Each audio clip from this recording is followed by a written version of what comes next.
folks, welcome to Angler's Tackle Box TV. I'm your host, Rick Lisek. We're up here at Eberlin's Boats and Motors at the St. Louis Boat Show here in February of 2019.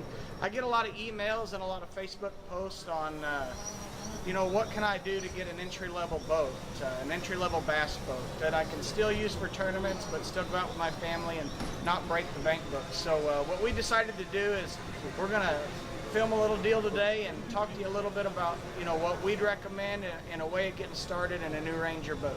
There's 3 boats in the lineup that I'd recommend in the Ranger boats lineup. The first one is the Z175, rated for a 115. The second would be a Z185, rated for a 150. And then the next one would be this Z519, and it's rated for a 225. I'm going to go ahead and walk you through, talk to you a little bit about the different features, and for all intents and purposes, we're going to use the Z519 as our demonstration today. Comes standard with a Mercury 225 Pro XS. This engine is the new 4-stroke that the craze in the industry is all about. It's got the TorqueMaster gear case. Nice thing is there's no putting oil in your boat. It's all self-contained, just like a car. Gets fuel mileage, it's got a lot of torque, it comes out of the hole real good. Comes standard with a SlideMaster jack plate, so that's not something you have to add. If you decide you want to add a hydraulic jack plate, you can. But again, this is an entry-level rig that you want to be able to use with your family and fish tournaments and basically work on the weekends. Inside the boat, we'll talk about that here in a minute. You got a tandem axle trailer. It's available with a single or a tandem axle with brakes. Aluminum wheels. You've got a package that comes with a cover, a mooring cover, which is a custom cover that Ranger builds. They build some of the best covers in the industry. Swing tongue, which is standard on all Ranger boats of this caliber and size. The Z185 and the Z175 come standard with single axle trailers. I believe on the 185 you can upgrade it to a tandem axle trailer, but there's really no need. Retractable tie downs on the trailer, pretty cool feature. Hit the button, comes down, do that on both sides, you're ready to go in the water. Pull it out of the water, do that, make it crank, and you're good to go. One of the neat things about a Ranger boat is you can kind of customize them however you want to. You can have a single, just your driver's console, or you can add a dual console to it. Ranger consoles have a glove box, fit all your little things you want for the day in there, your snacks, your goodies, maybe a pair of sunglasses. The other thing is you have the option of rigging this however you want to. You can go as little or you can go as extreme as you want to. One of the features on this particular boat, the Z185 and the Z175, is you have the option of including a Z-Pack to it. That includes a battery charger, a cover, retractable trailer tie downs, and compartment and live well lights, which is a pretty neat feature. It's not a lot of money and it adds good value to your boat. You can include, whether you want Lowrance, you want Humminbird, or Garmin electronics, they're all factory rigged if you choose to do that, or your dealer can do it. Just so happens Eberlin's orders most of their boats without electronics and rig mostly Lowrance electronics in them. That seems to be the norm for what they try to do. But for whatever you like to use, there's that option of getting that. And you can go as little as you want, from a 5-inch screen all the way up to a 16-inch screen. For your case, building an entry-level boat, I would say anywhere from a 7 to a 9-inch screen would be sufficient for you. And a 7 does a fine job with and without GPS. I'm going to go ahead and walk you through a little bit about the features on the inside of this boat, which make it great. The first thing is the trolling motor. The Ultrex trolling motor is what most 99% of the boats have on them these days. They have an anchor mode on there where it'll keep you in one spot. It's called spot lock. They're all electric steer. I mean, totally the best trolling motor out there. And Eberlin's, among most dealers, rig nothing but that trolling motor. So, I mean, that's a plus. You need that trolling motor on whatever you get, whether it's the smaller boats or the bigger boats. Recessed trolling motor foot tray, so that way you put less fatigue on your back and your legs. It stays level with the floor of the boat, so it's not encumbersome, and it really works well. You've got your grapple, which can fit flush mount in here, this section up here. Again, you can put up to a 12-inch screen in there. Then you've got plier and tool holders right here, and you've got a cup holder right there. Retractable rod buckles. These are standard on your boat. Hold your rods in from blowing around when you're running down the lake, or you just don't want to kick them out of the boat. This side of the boat, you've got rod storage. I can fit up to about 18 rods in there in the rod racks without having to double them up, but I do double them up so I can carry more rods.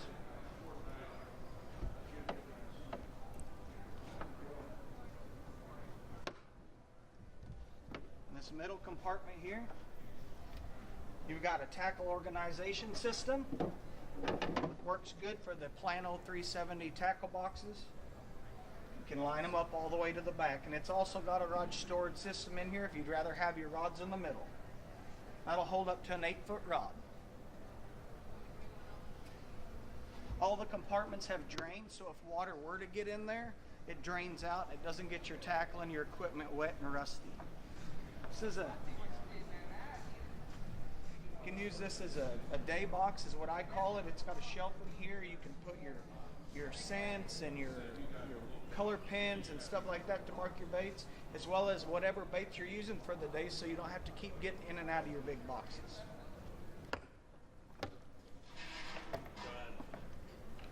Another compartment here for your tackle, your life jackets, your rain gear.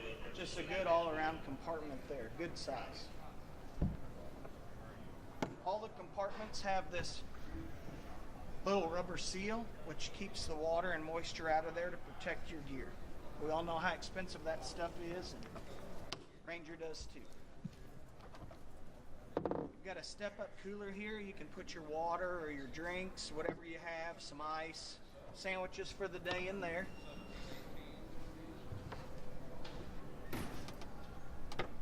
Boat comes standard with a ruler. You can use this for tournaments, or just if you go crappie fishing, whatever you do, you got a way to measure your fish. Slides right in here real easy. So it's real easy to get in and out and doesn't stumble around. We got plier and tools holders right here on both sides of your step up here, to where you can put your pliers, your scissors, etc. You've got a third pedestal base in the floor, the cockpit floor, so if you want to put another butt seat or even a folding seat, there's plenty of room in between the consoles that you can use that. On this side of the boat, you've got a buckle here to where you have rod storage for your passenger rods. If you fish a buddy tournament or whatever, your partner's got plenty of room for his rods, and he can strap them in so they don't blow out. Cup holders on both sides. Hydraulic steering is standard. It is an option if you want to get tilt hydraulic steering, that is an option as well. Your gauges are standard. You can have the option of putting blinker trim, whether it's single or dual, if you decide to put a hydraulic plate on there, which, you know, most of these standard rigs don't have a hydraulic plate. They've got a fixed plate, and therefore you can put blinker trim on it if you want, just for your trim. This boat has an optional hot foot in it with a slide to where you can adjust it to fit your feet and your legs. That's an option. That's not something that you need, but it's a handy feature, especially in rough water. All of your gauge or your controls for the boat, your horn, your live wells, your lights, etc., all right there, real easy to get to. You've got dual accessory ports, so you can plug in a cell phone or a handheld GPS or whatever you want to do there. It's a coin box feature. It's a nice feature on these boats. It's nice to put your wallet in there, your keys to your car, sunglasses, etc. Just stuff that you want to just throw in there that usually is laying in the boat by the time you're done. So it's a good feature just to keep all that in there, and it's real easy to get to. Cup holders right there. On both sides here, you've got more storage on the back deck. They've got a step-up shelf. This one happens to have the fire extinguisher in it. But you've got storage there, and the same on the other side as well. Right here, you've got your dual live wells divided. They've got lights, overflow. You can get this with and without pump out as well.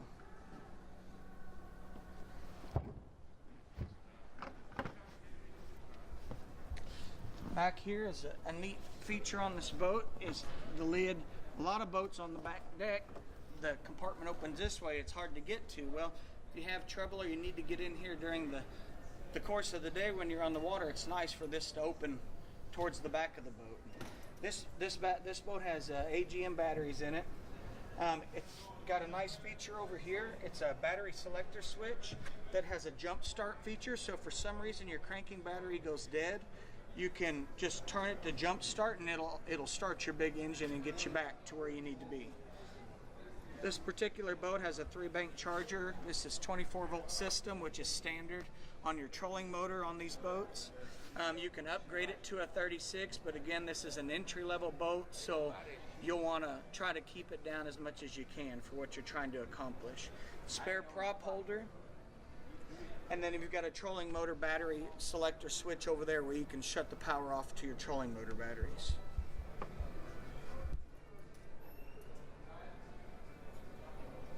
Another cool feature on Ranger boats, and this is, I've had to use it quite a bit over the last few years, is a remote drain plug.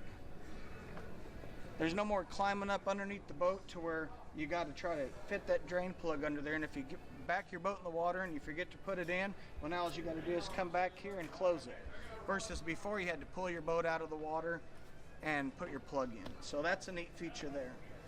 Hydraulic steering is standard on most of them, from the Z185 up. When you get down below the 115 range horsepower engines, you know it's rack steering, rack and pinion steering, and you can always upgrade it if you want to. Pretty much covers an entry-level boat. Again, you can keep your electronics simple, you know, a 5 to a 7-inch screen. If you decide to go to a 9-inch screen, you can, but for the most part, a 7 will do just fine. So, hope this helps. If you have any questions, feel free to email us, and we'll try to help you the best we can.